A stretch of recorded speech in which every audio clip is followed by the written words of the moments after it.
BMG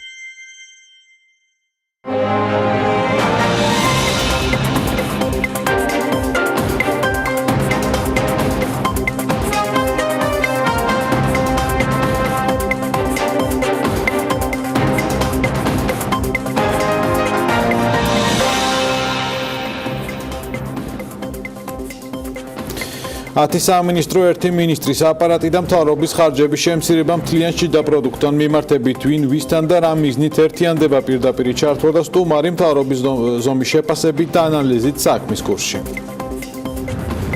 საპარტნიორო ფონდი ბორჯომი ლიკანი ინტერნეშნალის 100% აქციების მფლობელია. ყაზახურ მხარესთან გარიგების დეტალები და ბრენდის სამომავლო გეგმები შალო ალავერდაშვილი უპასუხებს საქმის კურსის შეკითხვებს.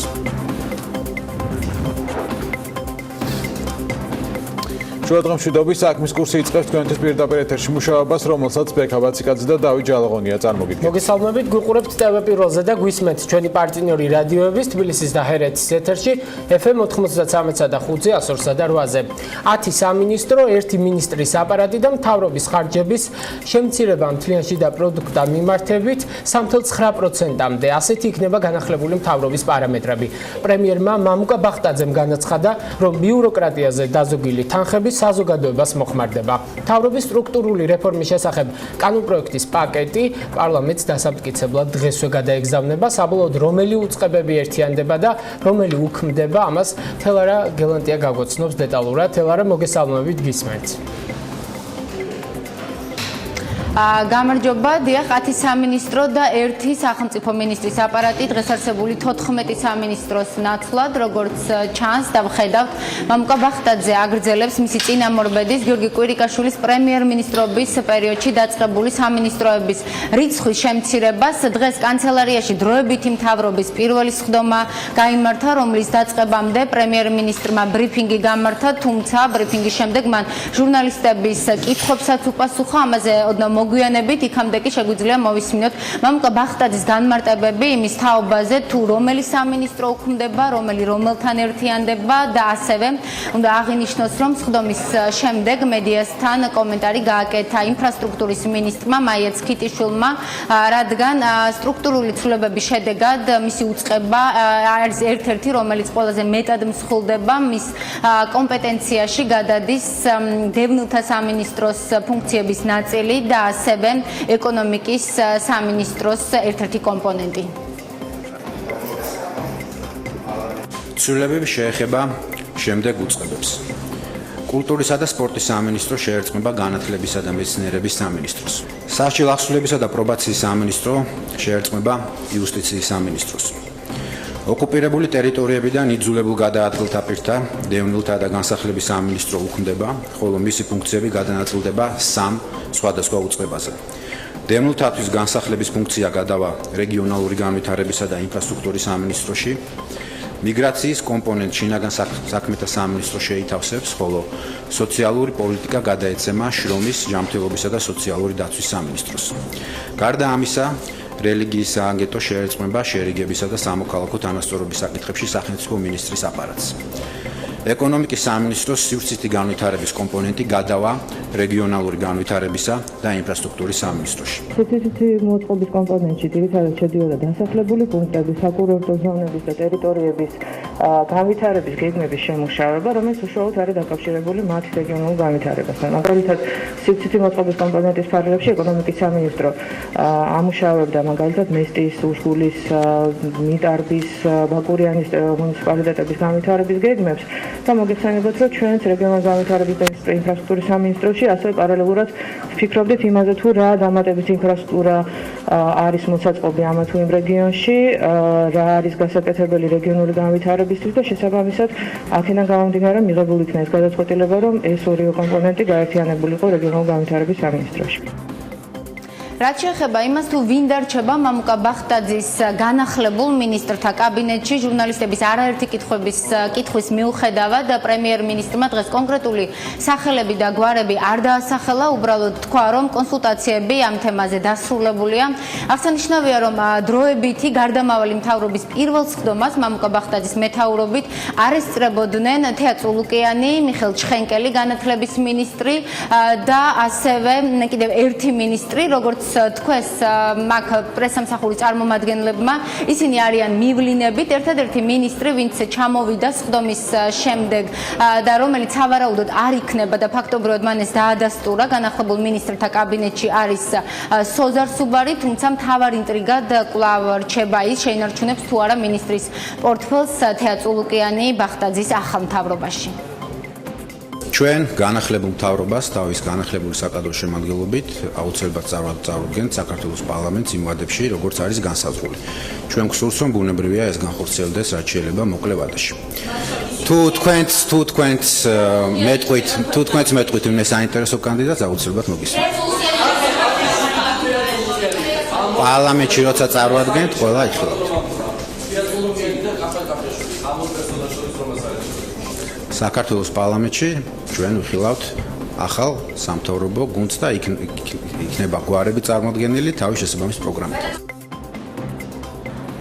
დღეს ჰქონდა საშუალება პრემიერ-მინისტრ მამუკა ბახტაძისთვის დაგვესვა ასევე კითხვა, საიდან გაჩნდა და როგორ მიიღეს 3.9% ჭერად, რომელიც უნდა იყოს შრომის ანაზღაურების ხარჯები მთლიან შიდა პროდუქტთან მიმართებაში, რადგან როგორც ჩვენთვის ცნობილია და წესით ყველასთვის ცნობილია, პარლამენტში ჯერ კიდევ მაისის ბოლოს გიორგი კვირიკაშვილის პრემიერობის პერიოდში გადაიგზავნა ბიდიდი დოკუმენტი, რომლის თანახმად აღნიშნული ხარჯები 2022 წლისთვის პროგნოზირებულია, რომ იქნებოდა 3.4%. ამ კითხვაზე მამუკა ბახტაძემ გითხრა, რომ ბიდიდი დოკუმენტზე მათ პოლიტიკური პასუხისმგებლობა არ ჰქონდათ აღებული, რაც შეეხება ჭერად 3.9%-ის აღებას, როგორც პრემიერმა გვიპასუხა, ეს არის საუკეთესო პრაქტიკა.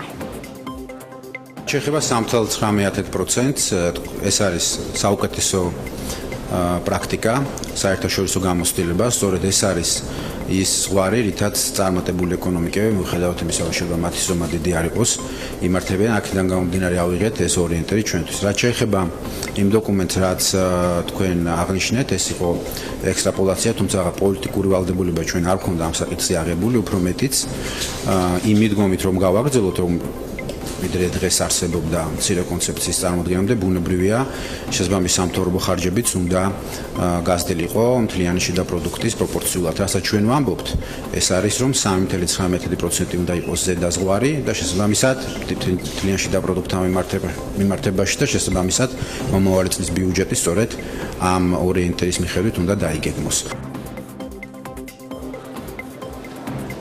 არაერთი კითხვის მიუხედავად ჩვენ ვერ მივიღეთ კონკრეტული კითხვა, კონკრეტული პასუხი, როგორ დაიზოგება და რის ხარჯზე დაიზოგება თანხები ბიუროკრატიის ნაწილში, რადგან როგორც პარლამენტარები ამბობდნენ ბოლო დღეების განმავლობაში და დღეს ასევე ამაზე ისაუბრა რეგიონული განვითარების და ინფრასტრუქტურის მინისტრმა მაია ცქიტიშვილმა, რომ მასობრივ დათხოვნებს არ ექნება ადგილი, თუმცა რამდენიც შემცირდება სავარაუდოდ საკადრო ნაწილში ეს რიცხვი შტატების, ამაზე მაია ცქიტიშვილმა თქვა, რომ ეს მას შემდეგ გაირკვევა, რაც უკვე მოხდება აი ამ უწყებების ინტეგრირება. პრემიერმა თავის მხრივ ჯერ კიდევ მთავრობის სხდომის დაწყებამდე დასცინა, რომ ის კანონით დადგენილ ვადებში გადაუგზავნის პარლამენტს განახლებულ შემადგენლობას მინისტრთა კაბინეტის. მე მაყურებელს შევახსენებ, რომ დროებითი მთავრობა, როდესაც დაამტკიცეს მამუკა ბახტაძემ პირობა დადო, რომ ის 3 კვირაში უკვე წარმოადგენდა ახალ მთავრობას, 1 კვირა უკვე გასულია, მამუკა ბახტაძეს კიდევ 2 კვირა აქვს დარჩენილი. მადლობა თელარა გელანტიას. ისევ მთავრობის ზომის თემით განვაგრძობთ გამოშვებას. სხვადასხვა ქვეყნების მთავრობის ზომას ერთ-ერთი ფაუნდეიშნის ეკონომიკური თავისუფლების ინდექსიც აფასებს. თუ მაგალითად გადავხედოთ 2018 წლის რეიტინგს, აღნიშნულ კრიტერიუმში საქართველოს პოზიციები გაუარესებულია, კერძოდ მთავრობის ხარჯების მქვე კრიტერიუმში საქართველოს რეიტინგი კულა 100-დან 73-ია. ბოლო 3 წელში მთავრობის ხარჯებმა მშპ-ს 29% შეადგინა, საბიუჯეტო დეფიციტი მშპ-ს 1.6%-ია, ვალის მოცულობა კი მთლიანი შიდა პროდუქტის 44.9% შეადგენს, აღნიშნავს Heritage Foundation-ი. მთავრობის ხარჯების კრიტერიუმში საქართველოს საუკეთესო პოზიცია 100-დან 55 კულა 2012 წელს ჰქონდა. რუსლან ხოროშვილი, UI საქართველოს მართველი პარტნიორია საქმის კურსის სტუმარი. შუადღემ მშვიდობით ბატონ რუსლან, მადლობა გადაცემაში მონაწილეობისთვის. დასაწყისში მინდა რომ შეფასება გთხოვოთ იმ სტრუქტურული სიახლეების, რომელიც მამუკა ბახტაძემ შემოგთავაზა. თქვენ რას ელით რეალურად რაც ცვლილებებს თუ ელით საერთოდ რაიმე შეცვლას? მოგესალმებით. მე რა თქმა უნდა თავშევიკავებ რაიმე პოლიტიკური შეფასებებისგან, მხოლოდ საუბარი არის ეკონომიკაზე და ეს მიდგომა, მცირე მთავრობის მიდგომა არ არის რაღაც ახალი, მთელი მსოფლიო ცდილობს ამ მიმართულებით წავიდეს და წამყვანი ქვეყნები ამას ახერხებენ, ის ქვეყნები, რომლებიც არიან ორიენტირებული ეკონომიკურ ცდაზე, ამიტომ ეს ნაბიჯები არის რა თქმა უნდა მისასალმებელი, თუმცა უნდა აღინიშნოს, რომ მცირე მთავრობა არ ნიშნავს ეს ტერმინი თავის თავში მხოლოდ და მხოლოდ მთავრობაში დასაქმებულ ადამიანთა რაოდენობას, ან თქვა სამინისტროების რაოდენობას. ეს არის ამის ნაწილი, რა თქმა უნდა იყოს უფრო ნაკლები სამინისტრო, უნდა იყოს უფრო ნაკლები ადამიანი დასაქმებული მთავრობაში, მაგრამ ამავე დროს მცირე მთავრობა ნიშნავს მთავრობის მინიმალურ ჩართულობას, რაც შეიძლება მცირე ჩართულობას ეკონომიკურ პროცესებში. ანუ შესაბამისად საუბრობთ იმაზე, რომ დაზოგილი თანხები კი არ იქნეს გამოყენებული რაღაც სხვა სახელმწიფო პროექტებისთვის, არამედ დაზოგილი თანხები არ იქნეს ამოღებული ეკონომიკიდან, მოხდეს გადასახადების შესაბამისი შემცირება ამ სახელმწიფო ხარჯების ოპტიმიზაციის. დაზოგი თანხებთან მიმართებით გაკეთდა განცხადება მაშინ როცა პრემიერ-მინისტრობის კანდიდატი იყო ჯერ კიდევ მამუკა ბახტაძე, რომ 100-120 მილიონი დაიხარჯება, რომელიც სოციალურ პროგრამებს მოხმარდება, ანუ ალბათ პენსიებს ან სოციალურ დახმარებებს, რომელსაც სახელმწიფო გასცემს, იგივე ჯანდაცვის ხარჯებს. ანუ ნიშნავს თუ არა მაინც და მაინც ხარჯების შემცირების განმარტება. დიახ, ნიშნავს თუ არა მცირე მთავრობა და ეფექტური, ანუ ერთმანეთთან კავშირში არის თუ არა ესე პირდაპირ ადმინისტრაციული ან თუნდაც მიმდინარე ხარჯების შემცირება და მთავრობის ეფექტურობა. ანუ მივიღებთ რომ უფრო ეფექტურ მთავრობას თუ ხარჯებს შევამცირებთ, მაგალითად, ან სამინისტროებს გავაუქმებთ. ეს ყველა შემთხვევაში არის დადებითი ნაბიჯი, მაგრამ რა თქმა უნდა ეს ტოლობის ნიშნის დაწერა შეუძლებელია აქ, იმიტომ რომ ეს ერთმანეთთან პირდაპირ არ არის დაკავშირებული. ამის შესრულება, მცირე მთავრობის პროექტის შესრულება ყველგან მთელ მსოფლიოში ძალიან უჭირს ხოლმე მთავრობას, იმიტომ რომ ეს ნიშნავს საკუთარი ხარჯების, საკუთარი ზეგავლენის შემცირებას. და საქართველოში ძალიან რთული იქნება, იმიტომ რომ თქვენ იცით 300,000 ადამიანამდე არის დასაქმებული სახელმწიფო სექტორში. და ეს სოციალური პრობლემებსაც წამოწევს. დიახ, სწორედ სოციალური ფაქტორების გათვალისწინებით, ბატონო რუსლანი, რა არჩევანი აქვს დღეს საქართველოს მთავრობას? ასე ვთქვათ, მოკლევადიანი სოციალური ასე ვთქვათ, უკმაყოფილების შედარებით დაბალანსება, თუ შედარებით გრძელვადიანი ეკონომიკური ეფექტის მიღება გრძელვადიან პერიოდში? ამას იმიტომ გეკითხებით, რომ როდესაც მაგალითად გიორგი კვირიკაშვილმა წასვლის შესახებ განცხადება გააკეთა წინამორბედმა, ასე ვთქვათ, მან აღნიშნა, რომ მისი გადაწყვეტილებები არ იყო მოკლევადიანი, ასე ვთქვათ, და მყისიერად ის არ აისახა ხალხზე და შესაბამისად მამუკა ბახტაძეს ერთ-ერთი მიზეზი ეს არის, რის გამოც დაუთმო თანამდებობა, ასე ვთქვათ. და თქვენ რას ფიქრობთ, ასეთია არჩევანი დღეს?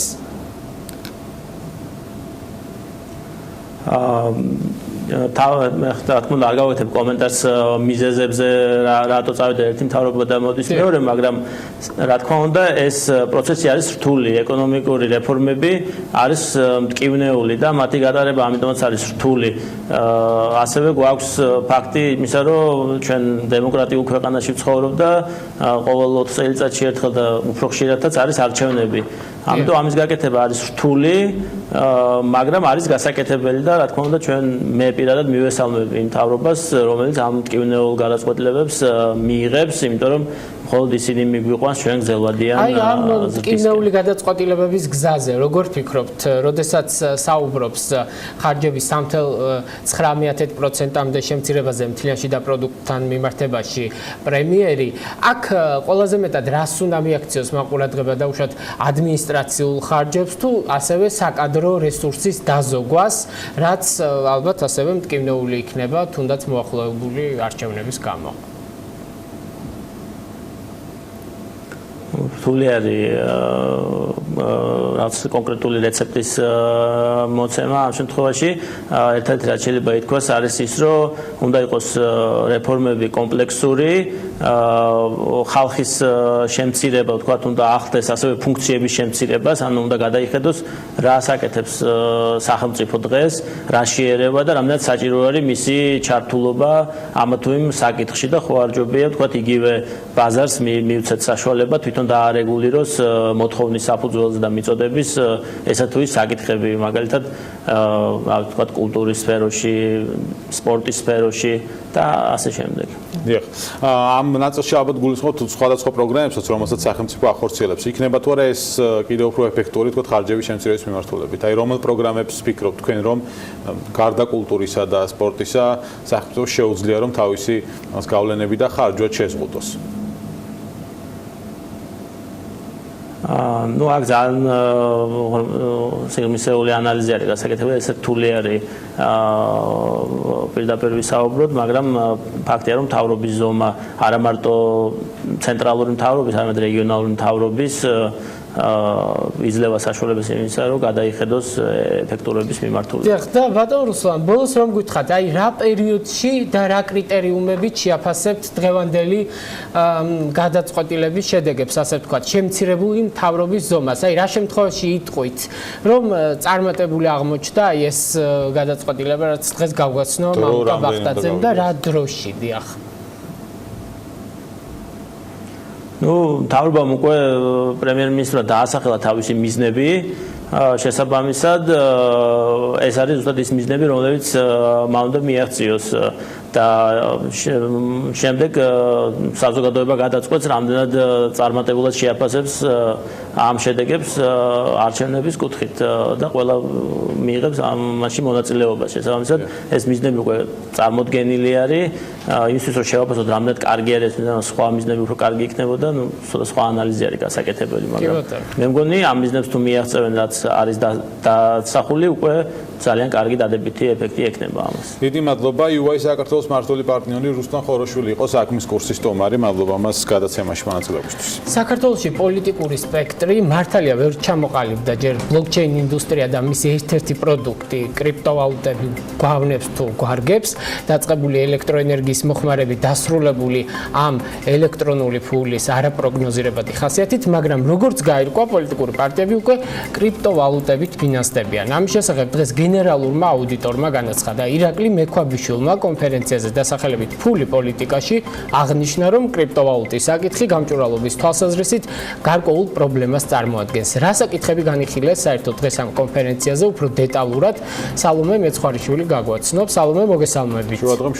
შუადღემშვიდობის კრიპტოვალუტები და სოციალურ ქსელებში გავრცელებული ეგრეთ წოდებული fake news-ები ეს არის ის მთავარი გამოწვევები რომლებიც თანამედროვე მსოფლიოში პარტიების დაფინანსების მიმართულებით არსებობს. კონფერენციაზე, რომელიც 2 დღის განმავლობაში სასტუმრო რადისონში ჩატარდება, სწორედ იმ პრობლემების იდენტიფიცირებასა და მათი გადაჭრის გზებზე მსჯელობენ, რომლებიც პოლიტიკური პარტიების დაფინანსების მიმართულებით არსებობს. დღესვე ცნობილი გახდა, რომ სახელმწიფო აუდიტის სამსახური ფიქრობს მონიტორინგის განმახორციელებელ სტრუქტურებს შორის ფინანსური მონიტორინგის მიმართულებით ასოციაცია ჩამოაყალიბოს. საერთოდ კრიპტოვალუტების თემა ზოგადად გამჭვირვალობის თვალსაზრისით გარკვეულ პრობლემას წარმოადგენს, ამიტომ ჩვენ ძალიან დიდი ყურადღება გვართვით ამ კუთხით. კრიპტოვალუტები გამოიყენება საქართველოს შემთხვევაში? დიახ, ჩვენ ფიქრობთ, რომ არის ესეთი პრეცედენტებიც არის და ზუსტად ამიტომ ერთ-ერთ საკითხად ჩავთვით დღის წესრიგში. ეგრეთ წოდებული fake news-ები და სხვადასხვა ტიპის საკითხები, რომლებიც არის Facebook-ზე და სხვადასხვა სოციალური მედიით აქტიური, არის სიახლე. შესაბამისად, ანუ პრობლემა არის, რომ Facebook-ზე ჩვენ არ გვაქვს წვდომა ხარჯთან დაკავშირებით და ასე შემდეგ და გვაინტერესებს გამოცდილების გაზიარება სხვა ქვეყნების მხრიდან. გასულ არჩევნებზე იყო მსგავსი საკითხები ჩვენთანაც, იყო საუბარი არასწორი ინფორმაციის გავრცელებაზე და ეგრეთ წოდებული დაფინანსებული გვერდების შესახებ ინფორმაცია. დაფიქსირდა ჩვენ შემთხვევაში კრიპტოვალუტების დაფინანსები. არის ჩემი აზრით მცდელობა და გვაინტერესებს ამ საკითხის შესახებაც ინფორმაცია სხვა ქვეყნების გამოცდილება, რომ მომზადებული ვიყოთ წინასაარჩევნო პერიოდისთვის. კრიპტოვალუტების გამოყენება საფრთხეთ მიიჩნევს არასამთავრობო ორგანიზაცია საერთაშორისო გამჭვირვალობა საქართველოს წარმომადგენელი. ლევან ნატროშვილის ინფორმაციით დაფინანსებას მაინინგის მეშვეობით საქართველოში გირჩი მოიპოვებს.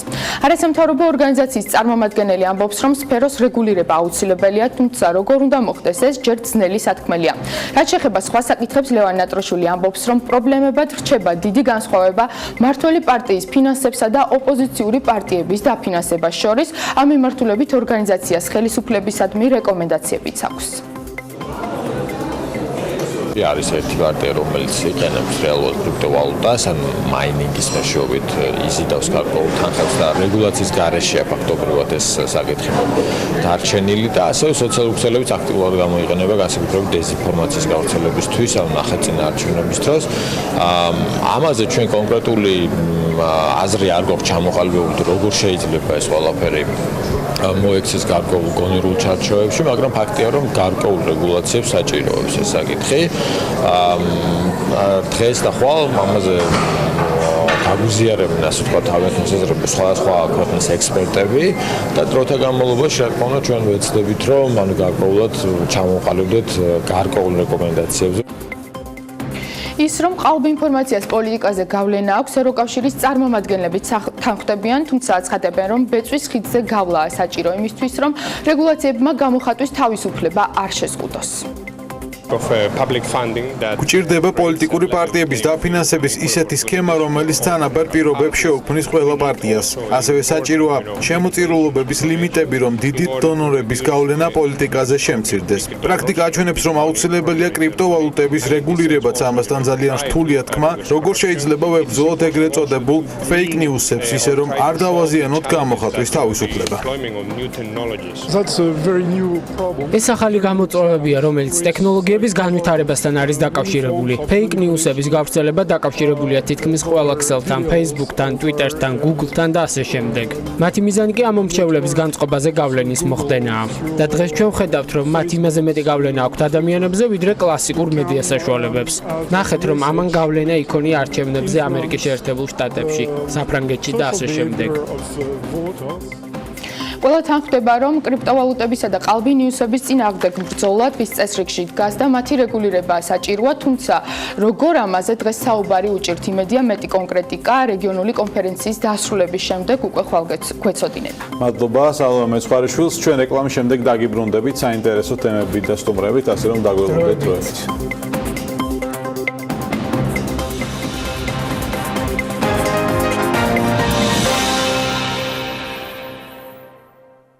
საქმის კურსი აგრძელებს მუშაობას TV პირველის და რადიოების თბილისის და ჰერეთის ეთერში და ასევე ვაგრძელებთ ინფორმაციის მოპოვებას თურქი ბიზნესმენის ქემალ გაზიოღლუს დავაზე. როგორც უკვე იცით, ბიზნესმენი მოქალაქე კახა ჟორჯოლიანს ქონების ჩამორთვევის მცდელობაში ადანაშაულებს და ამბობს, რომ მას დეპუტატი გია ჟორჯოლიანიც ეხმარება.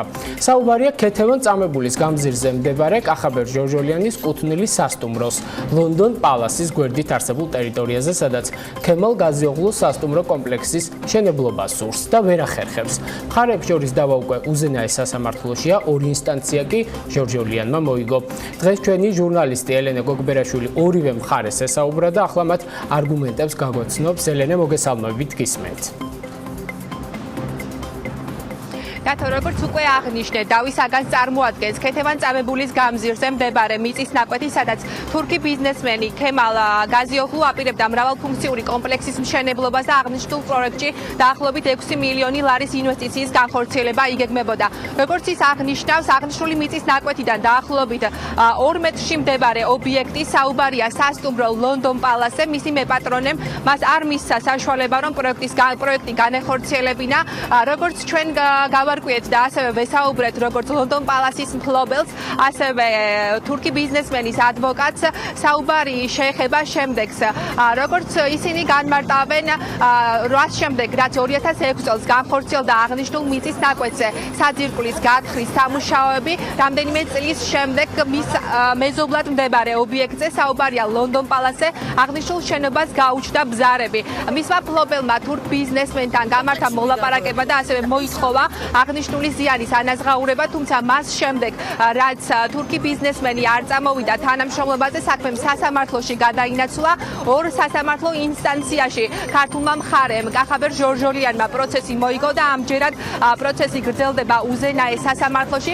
დღეს ჩვენ ვესაუბრეთ თურქი ბიზნესმენის ადვოკატს, როგორც ის აცხადებს, კახაბერ ჟორჟოლიანმა ხელი შეუშალა თურქ ბიზნესმენს პროექტის განხორციელებაში იმ მხრივ, რომ მის საკავშირებულია დეპუტატ გია ჟორჟოლიანთან არის მისი ნათესავი და შესაბამისად მან ნათესაური კავშირი გამოიყენა იმისთვის, რომ გააყალბა ექსპერტიზის პასუხები, ასევე მოატყუა და მოისყიდა სასამართლო. შესაბამისად ეს გახდა იმის მიზეზი, რომ მან ორ სასამართლო ინსტანციაში პროცესი მოიგო.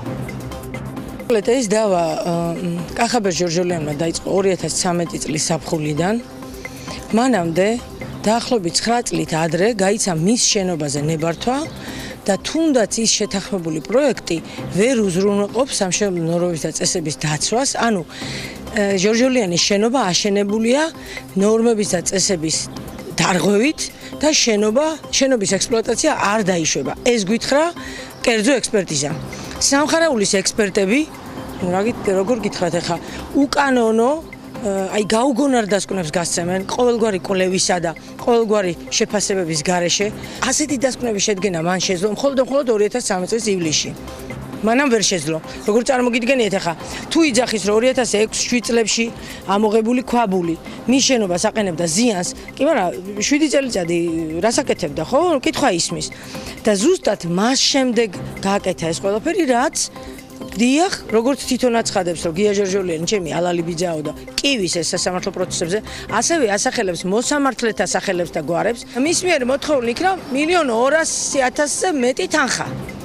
სასარჩელო წარმოებას ის ახორციელებს, თქვენ წარმოგიდგენიათ, ადვოკატის კი არ ყავს და ის აცხადებს, რომ მის შენობას ბზარები გაუჩნდა იმ ქვაბულის გამო, იტბორება ეს ქვაბული და დატბორილი სურათი ბუნებაში არ არსებობს. იმიტომ რომ არ იტბორება.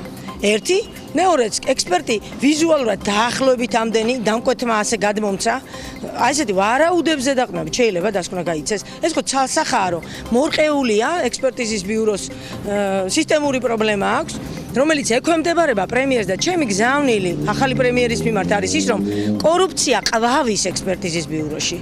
იქნებ მიხედოთ ამ ექსპერტიზის ბიუროს. ეს არ არის მხოლოდ ჩემი აზრი.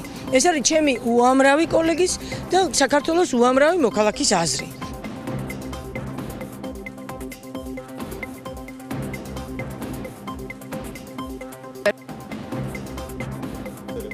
არა, ეხა კადრებს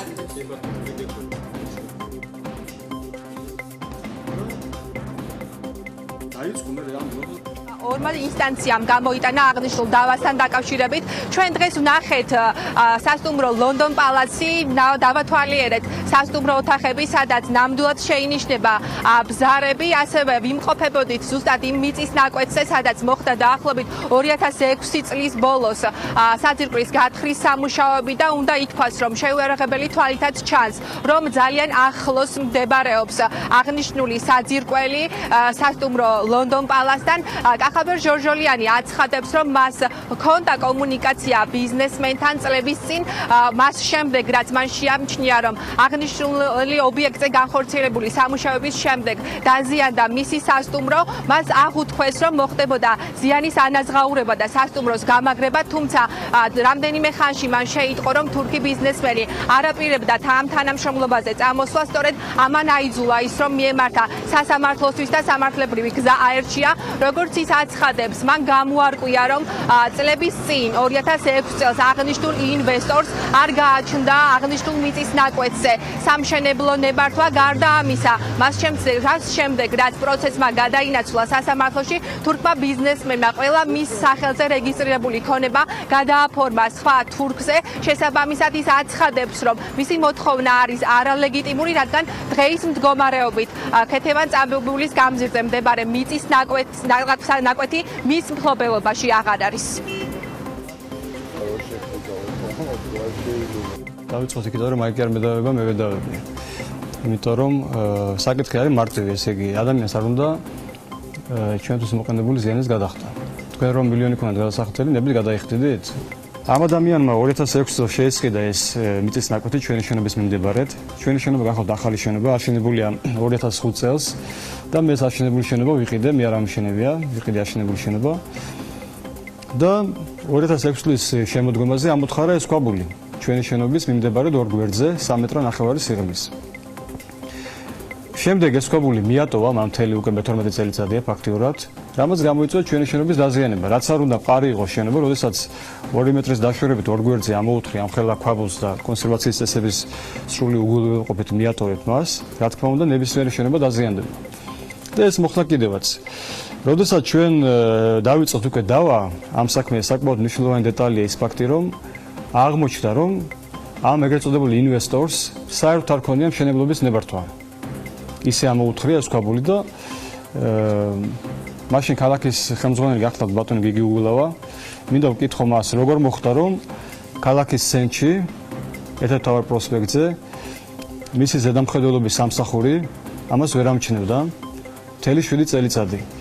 და ესეთი ამხელა ქვაბული იყო ამოღებული სამშენებლო ნებართვის გარეშე. ამისი ყველა დოკუმენტაცია არსებობს. ну, როდესაც ჩვენ წავუყენეთ მას პრეტენზია 2013 წლის ზამთარში, რომ ჩვენი შენობა დაზიანდა, იყო გარკვეული მოლაპარაკებები რამდენიმე თვიანი. ამ მოლაპარაკებებზე დადიოდა მისი ძმა მუზაფერ გაზიოღლუ, რომელიც არის მის ერთ კომპანიაში დირექტორი, ასევე მის მეორე კომპანიაში დირექტორი ბატონი მეჰმედ მელექი და მათ მოიყვანეს ექსპერტები, ისევე როგორც ჩვენს და მათმა ექსპერტებმა უთხრეს, რომ ეს ჩვენი შენობა დაზიანდა ქემალ გაზიოღლუს ბრალით, კონკრეტულად კი მის მიერ ამ უკანონო ქვაბულის ამოღებით. ამის შემდეგ მათ განგვიცხადეს, რომ ქემალ გაზიოღლუ ეხლა რო გუშინ უთქვია, რომ მე მას ხრთამს ვთხოვდი, ხრთამს კი არ ვთხოვდი, იმას ვთხოვდი ამ შენობის გამაგრების თანხებს, რადგან ის დამთანხმდა და მისმა წარმომადგენლებმა განმიცხადეს, რომ ქემალ გაზიოღლუ ამჟამად იმყოფება თურქეთშიო, როგორც კი ჩამოვაო რაღაც პერიოდშიო, ისო ამ თანხას გადაიხდისო. ამის შემდეგ გაწელეს რაღაცა პერიოდი და თურმე მატყუებდნენ ამ პერიოდში თუ კი რამე მას ქონება ქონდა, ყველაფერი ფიქტურად გადააფორმეს და შემდეგ 2013 წლის აგვისტოში განმიცხადეს, რომ ქემალ გაზიოღლუ არაფრის გადახდა ჩვენთვის არ აპირებდა.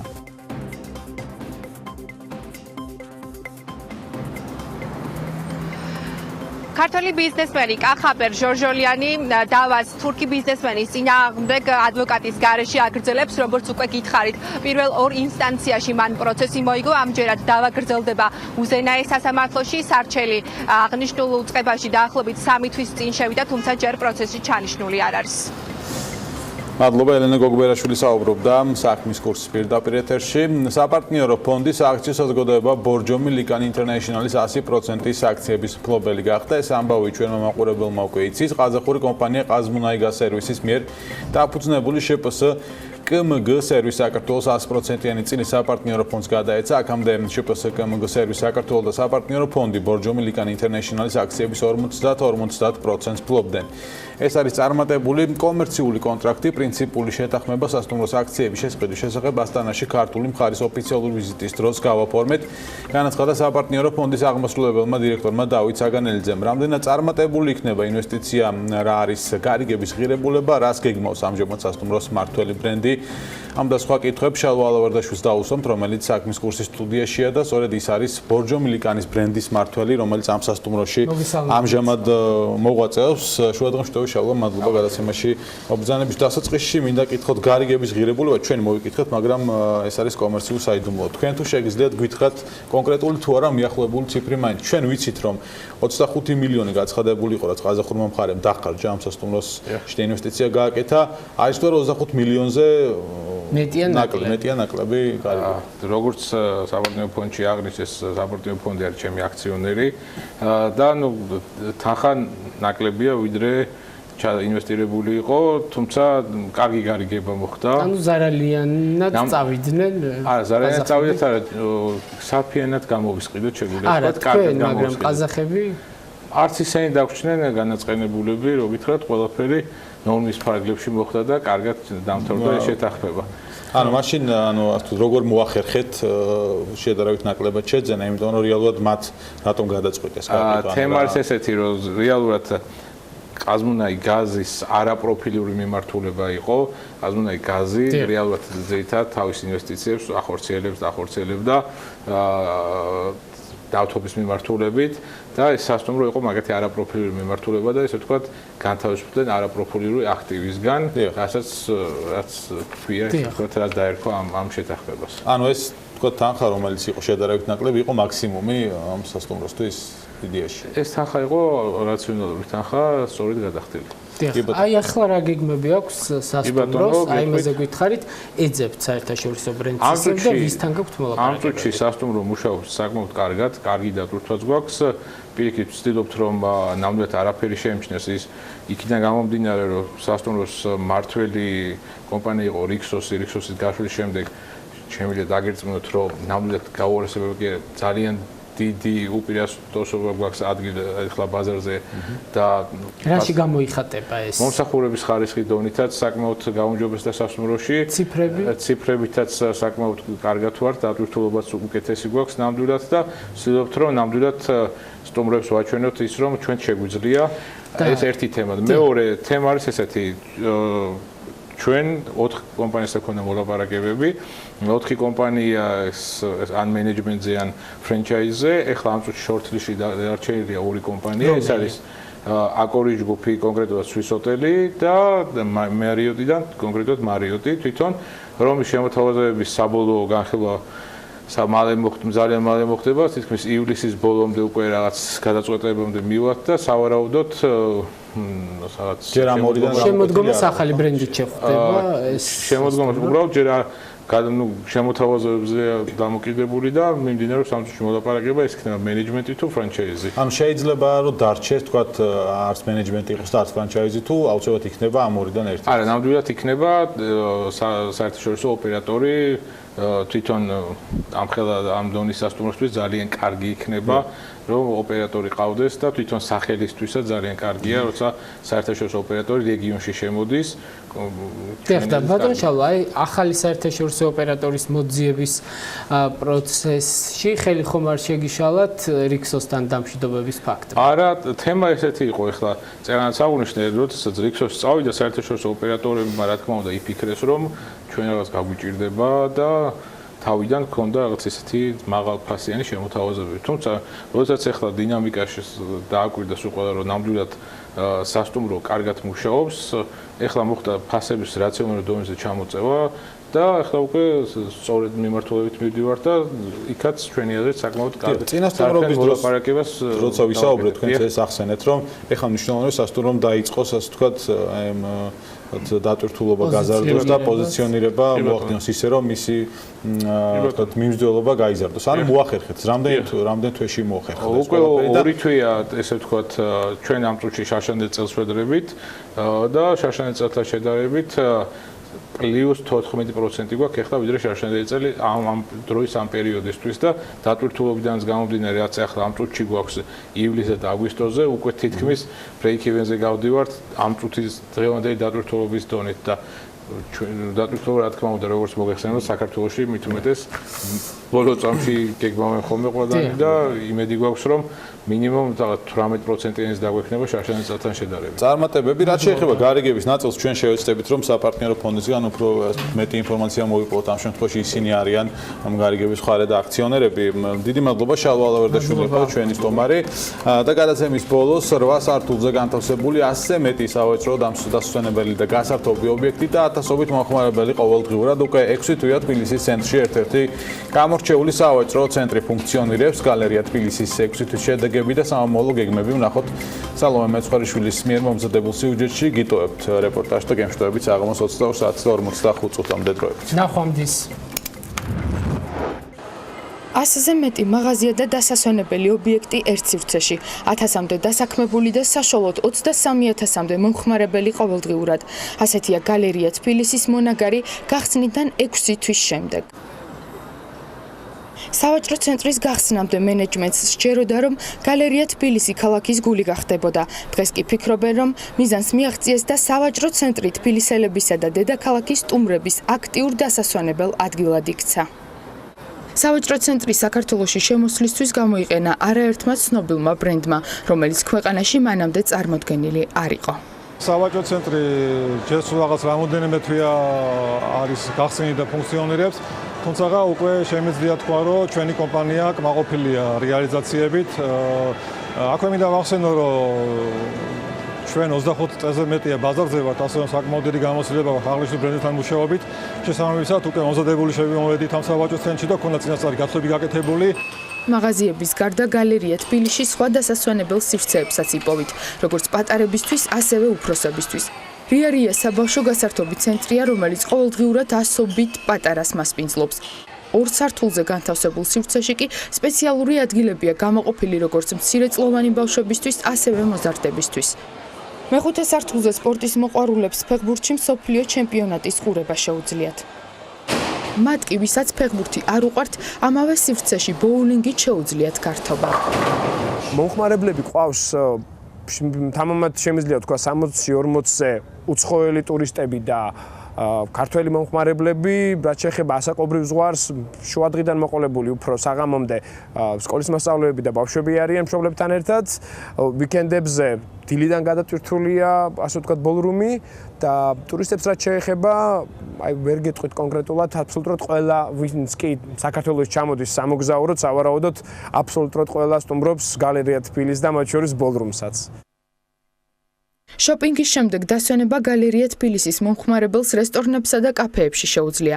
განსაკუთრებით აქტიური ამ მხრივ ტერასებია, სადაც კლიენტების რიცხვი მთელი დღის განმავლობაში არ კლებულობს. აქვე განთავსებულ კავია გალერეა თბილისს მომხმარებლის მოზიდვა არ უჭირს. კინოთეატრი ქართულ და უცხოელ მაყურებელს პრემიუმ ხარისხის მომსახურებას სთავაზობს. ამ კინოთეატრის ხარისხის, კომფორტის და რა თქმა უნდა მდებარეობის, საუკეთესო მდებარეობის გამო ის ყველაზე მიმზიდველია ვფიქრობ დღეს თბილისში. ჩვენ წელიწადში დაახლოებით 200 ფილმის პრემიერა გვაქვს, ეს არის ბლოკბასტერები, არის არტ-ჰაუსები, გვაქვს ასევე ალტერნატიული ივენთები. 8 სართულზე განთავსებული სავაჭრო ცენტრი თითქმის სრულად 87%-ით არის დატვირთული. უახლოეს მომავალში დანარჩენ სივრცეებში იტალიური, ქართული და აზიური რესტორნები გაიხსნება. სავაჭრო ცენტრი კი არ წყვეტს მოლაპარაკებებს საერთაშორისო ბრენდებთან და აცხადებს, რომ მომხმარებელს სიახლეები ამ მიმართულებით კიდევ ელის. ფეშენის კუთხით გვაქვს მოლაპარაკება რამოდენიმე ბრენდთან საერთაშორისო, რომელიც საქართველოში არ არის და ისინიც დაახლოებით რამოდენიმე თვის მანძილზე გაიხსნებიან ჩვენს ცენტრში. ასევე გალერეის თავზე არის კიდევ 2 სართული, რომელშიც იქნება განთავსებული 90 ნომრიანი სასტუმრო. სასტუმროს დაახლოებით წლის ბოლოსთვის უკვე დაიწყეს ფუნქციონირებას. გალერეა თბილისის უპირატესობაზე საუბრისას მისი ხელმძღვანელი უპირველეს ყოვლისა ადგილმდებარეობაზე აკეთებს აქცენტს. მისივე ინფორმაციით, მას შემდეგ რაც სავაჭრო ცენტრს სასტუმრო დაემატება, მთლიანი პროექტის ჯამური ღირებულება $100 მილიონ მიაღწევს.